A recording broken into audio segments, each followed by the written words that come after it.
Bienvenidos. Hoy en nuestro programa número 22, Conversando con Paula, donde nuestro principal objetivo es educar a la población. Recuerden nuestras redes sociales y nuestros números telefónicos para la tercera sección, donde estaremos en las preguntas.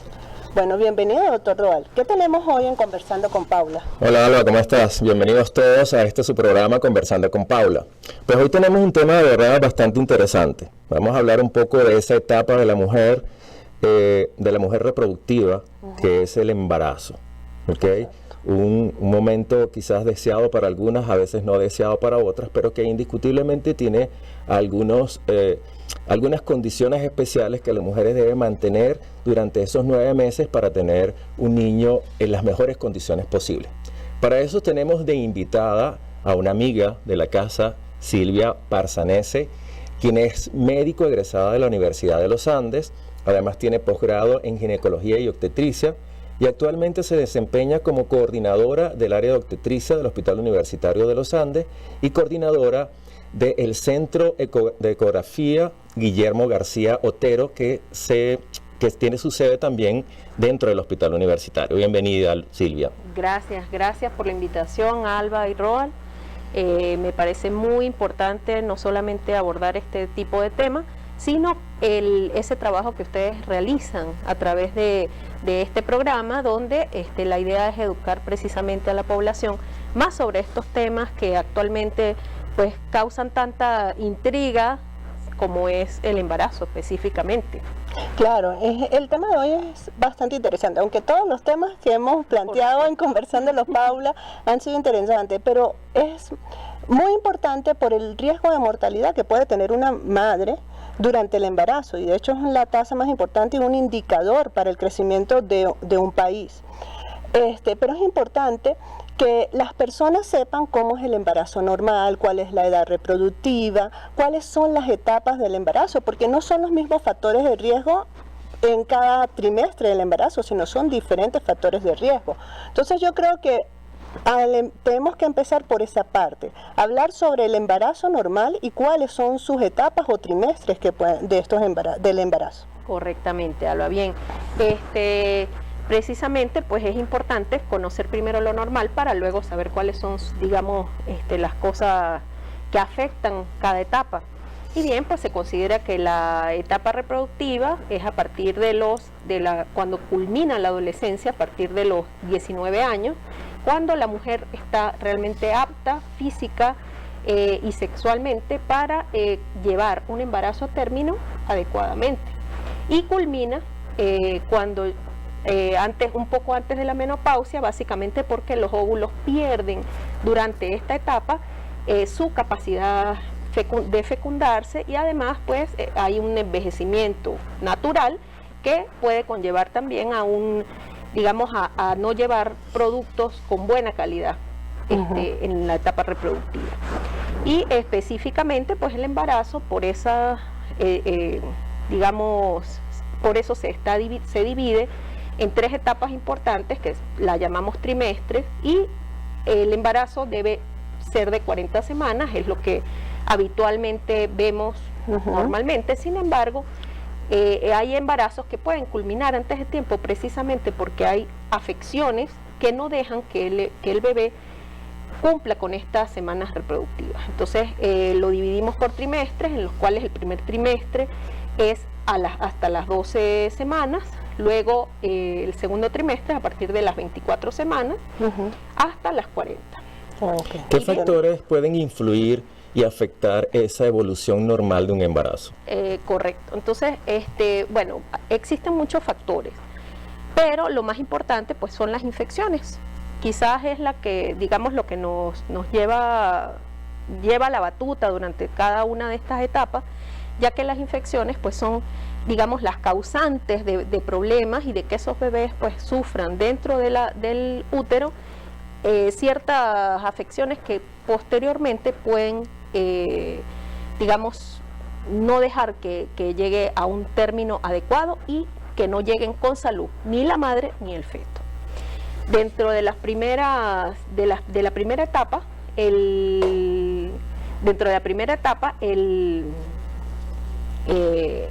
básicamente la paciente tiene muchos síntomas, pero síntomas que no son relacionados específicamente con el embarazo, sino son más sistémicos, como las náuseas y los vómitos. Y habitualmente el tratamiento se basa a tratar de mejorar un poco estos síntomas, pero también ocurren esas cosas que son riesgosas, que son las hemorragias. Entonces eso es lo que más preocupa a la mujer. ¿Por qué? Porque existen hemorragias, sobre todo en la primera etapa, donde digamos, la paciente tiene una hemorragia de implantación y se asusta. ¿Cuándo considerar que hay una emergencia en la evolución del embarazo? Del embarazo. Habitualmente nosotros tomamos como emergencia cuando la paciente tiene síntomas que no son asociados al embarazo específicamente, como son fiebre, dolores de cabeza y la hemorragia, que es lo más importante. Vale. En este caso, el flujo vaginal también se considera, o la pérdida de líquido a través de genitales, pues se considera como una causa real de emergencia, donde la paciente debe acudir tanto a una emergencia de un centro hospitalario como consultar a su médico tratante. Pero también hay unos factores de riesgo que pueden favorecer esos síntomas, ¿verdad? Las pacientes pueden tener unos factores de riesgo. ¿Cuáles serían los factores de riesgo? Esos serían específicamente, primero, la desnutrición, que actualmente la paciente no está alimentándose adecuadamente, y eso es importante. Cambiar la dieta durante el embarazo debe ser algo importante. Bueno, como hemos visto en esta primera etapa, hablamos sobre las etapas del embarazo.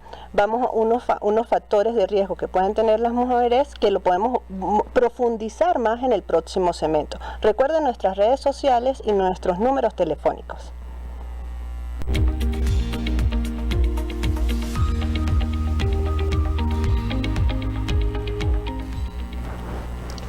Bienvenidos nuevamente aquí a su programa Conversando con Paula. Estamos hablando con la doctora Silvia Parzanese. Así es, estamos hablando con la doctora Silvia Parzanese sobre el embarazo.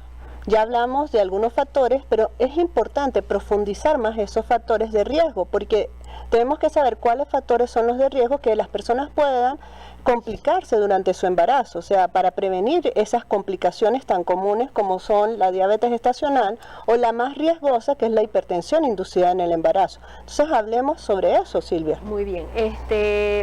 Habitualmente la paciente, digamos, debe mantener una adecuada alimentación, que eso es precisamente una de las causas tanto de la diabetes gestacional como de la hipertensión arterial, aunque se conoce que la hipertensión arterial tiene causas, digamos, hereditarias y también de hábitos. Entonces la paciente pues debe alimentarse adecuadamente, debe hacer algo de ejercicio, no debe ser sedentaria, y además acudir a su control prenatal continuamente para, digamos, detectar qué está mal en el embarazo. Precisamente los exámenes que hacemos, aunque son muy básicos, como el control de tensión arterial y la glicemia en ayuna, pues nos permite detectar rápidamente estos problemas. Claro, es importante eso que tú mencionas sobre la alimentación. Ya nosotros llevamos, como bien lo mencionó Alba al principio, 22 programas, y en todos insistimos en que el cambio del estilo de vida, la alimentación y el ejercicio son fundamentales para evitar todas estas complicaciones crónicas y para evitar también estas complicaciones que se presentan durante el embarazo. Ahora te pregunto una cosa, Silvia, ¿cómo sospecha una mujer que tiene algún síntoma que pueda estar asociado con hipertensión o eso de la preeclampsia y la eclampsia? Muy bien. Primero, bueno, recordar que como tiene un factor hereditario, que su madre y sus abuelas, sus hermanas, pues digamos, estén siempre en contacto con ella para avisar que han tenido previamente esto. Pero además, la paciente habitualmente después de las 20 semanas, que es cuando se instaura realmente la hipertensión arterial inducida en el embarazo, debe estar en un control continuo de tensión arterial, y ella es silente, así como la hipertensión es silente en los adultos, pues en el embarazo habitualmente ocurren ciertos cambios en las cifras tensionales que la paciente no detecta. Y bien, cuando ya comienzan los síntomas es cuando esto comienza a agravarse, como por ejemplo la cefalea o el dolor de cabeza, que puede ser muy común y la paciente puede pensar que es algo común en el embarazo, mas sin embargo debe ser un signo de alarma, no tanto como para acudir a una emergencia, pero sí para ir a su médico tratante y consultarle estos síntomas. También el dolor en la boca del estómago es otro, o dolor en barra a nivel del epigastrio, que es la parte superior del abdomen, y otras cosas como el edema en los miembros inferiores o lo que llamamos los pies hinchados, que las pacientes pueden pensar que ya por el aumento de volumen de su abdomen, de su útero, pues pueden presentar, digamos, los pies hinchados o que han caminado mucho o que han trajinado durante el día, pero realmente la hipertensión puede empezar con cosas tan simples como esta hinchazón. ¿Hay algunas mujeres que tienen más riesgo de desarrollar hipertensión arterial que otras? Por supuesto.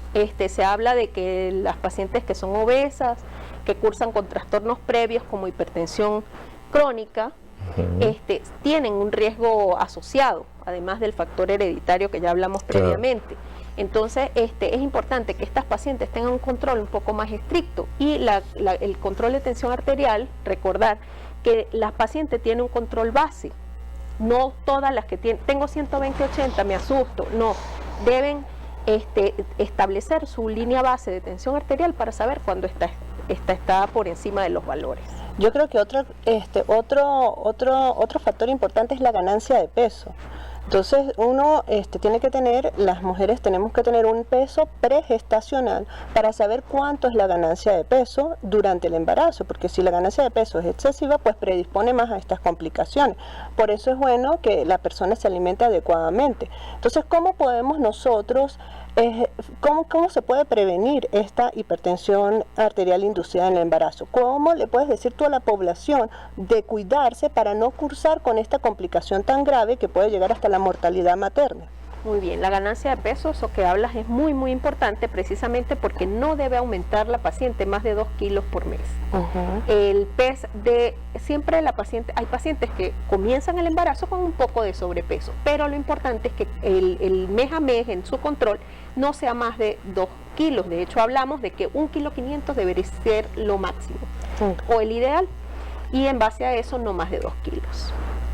Con respecto a la alimentación, pues se habla de que las dietas que no tienen una adecuada, digamos, suplemento vitamínico bajo de proteínas, esas son las dietas que, digamos, hacen predisposición a la preeclampsia. Por lo tanto, las dietas deben ser con una buena carga de proteínas, baja en carbohidratos y con un suplemento vitamínico adecuado.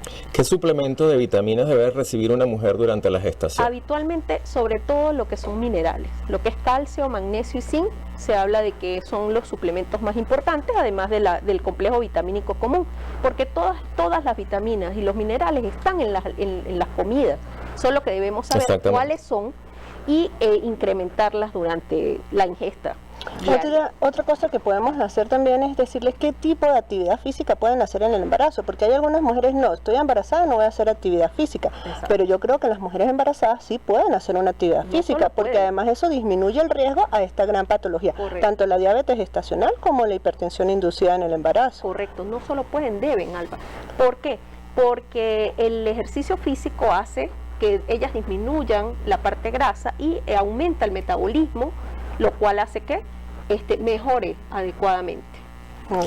La recomendación, tengo entendido, de la Organización Mundial de la Salud es hacer 150 minutos de ejercicio a la semana. Y igualmente, no solamente cualquier persona, sino las mujeres embarazadas también deben de hacer ese tipo de ejercicio, sobre todo si tienen riesgo. Yoga es un buen ejercicio, pero sobre todo para el final del embarazo, pero las caminatas básicas de 15, 10 minutos diarios sería lo ideal. Vale, estamos hablando con la doctora Silvia Parzanese sobre las complicaciones que puede tener un embarazo. En el próximo espacio esperamos sus preguntas para que la doctora amablemente las conteste. Ya regresamos.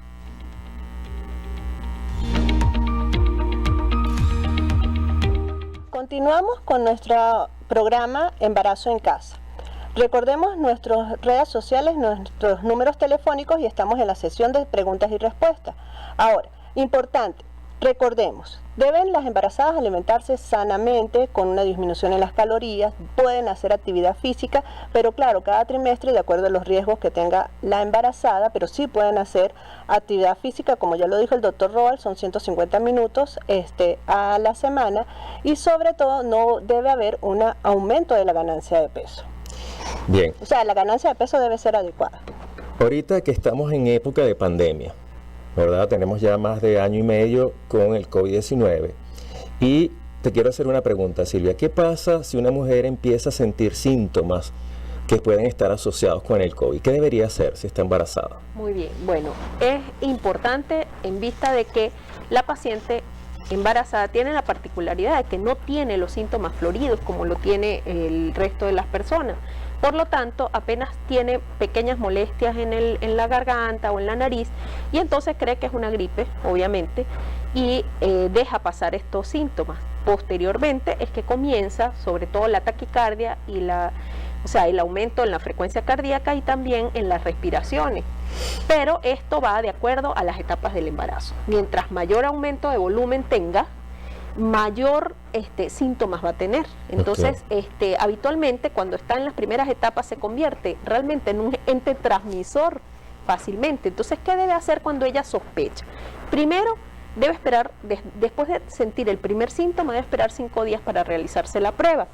Esta prueba, que es importante que yo lo comente, existen varios centros de salud en la ciudad, no solamente el triaje respiratorio del hospital, entonces no necesita a veces exponerse y hacer traslado al centro hospitalario, digamos que ahorita está funcionando como centinela. Por lo tanto, puede hacerse la prueba en otros sitios. Si resultara positivo, debe consultar con su médico tratante primero, porque hay que hacer una interconsulta con el internista para ver si ella no tiene los valores alterados, pues debe continuar en casa con tratamiento sintomático. Y en caso tal de que hayan grandes cambios, pues debe hospitalizarse. Entonces, bueno, entonces estamos en la sesión de preguntas al aire. ¿Hay alguna pregunta al aire? Porque ¿hay alguna pregunta al aire? Buenos días, doctora. Mi nombre es Daniel Montilla. Mi número de cédula es 26-580-621. Doctora, tengo una inquietud. Mi esposa tiene 2 meses de embarazo y hace 2 semanas, la semana pasada, le llegó una notificación para que se vacune contra el COVID. Entonces nosotros queríamos saber si hay algún problema con eso, porque de verdad estamos un poco preocupados con si hay alguna reacción desfavorable con la vacuna y en el proceso del embarazo. Me gustaría que me aclarara esa duda. Gracias y disculpe. Bueno, muy bien. Ante todo, es importante saber que la vacuna debe colocarse después de las 10 semanas. Se creó un consenso a principios de este año, más o menos en febrero, donde se pronunció la Sociedad Venezolana de Obstetricia y Ginecología, haciendo un énfasis de que la vacuna debe colocarse a partir de la semana 10 de embarazo. Por lo tanto, si su esposa tiene 8 semanas, debe esperar 2 semanas más para vacunarse. Con respecto a los riesgos, pues bueno, todavía no se sabe porque deben hacerse estudios prospectivos, o sea, de larga duración, que se van a conocer, más sin embargo, no, dentro de los que ya se han realizado, no ha habido ningún riesgo ni complicación, ni para la paciente ni para el feto. ¿Y tú conoces alguna persona que se haya vacunado después de las 10 semanas y que haya tenido alguna complicación? Pues por ahora no ha habido ninguna. Básicamente lo que puede suceder es que le dé COVID, pero este COVID va a ser, leve. Exacto, con síntomas leves. Entonces puede vacunarse sin problema. Vamos a otra pregunta. Hola, buenos días. Mi nombre es Aurora García. Mi número de cédula es 1020-6382. Doctora, le tengo una pregunta. Estoy embarazada, tengo 6 meses de embarazo y a veces mancho la ropa, o sea, siento la ropa íntima algo húmeda, a veces está manchada. Y eso me preocupa.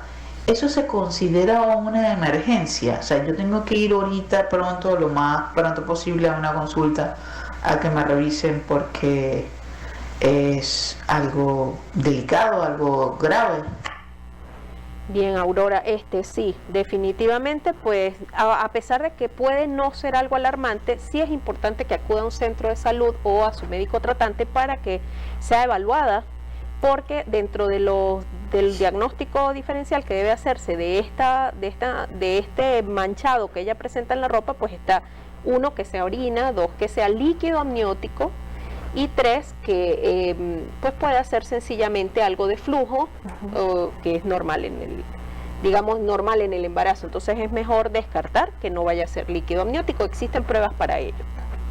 ¿Qué recomendaciones le das tú a las pacientes para prevenir todas estas complicaciones que se pueden presentar durante la gestación? Bien, pues básicamente el control prenatal creo que es lo más importante, porque es el sitio donde se detectan la mayoría de las complicaciones, y que cualquier síntoma que presente que no esté asociado, que ella considere que no es normal, que acuda a su médico tratante, o que incluso si hay sobre todo hemorragia, debe acudir a un centro hospitalario, independientemente de que sea poca o mucha. Siempre ha sido uno de los factores más alarmantes durante la gestación. Yo creo que es importante recordar lo del control el control prenatal, que tiene que ser mensual, porque es importante, porque ahí se pueden hacer tomas de tensión arterial y si aumentan inmediatamente se puede detectar a tiempo. Correcto. Okay. Segundo, la alimentación, ¿okay? Controlar la ganancia de peso y recordar que pueden hacer ejercicio. Mira, Silvia, es mi compañera de grado, doctor. Bueno, Silvia, muchísimas gracias por habernos acompañado en el programa de hoy. Ya estamos culminando, gracias a la gente que se pudo comunicar con nosotros. Y bueno, los esperamos el próximo miércoles con un programa sobre retinopatía diabética, lesión en los ojos condicionada por la diabetes. Nos va a acompañar en ese momento la doctora María Isabel Cedeño. Así que bueno, hasta luego y nos esperamos en el próximo miércoles aquí en su programa Conversando con Paula.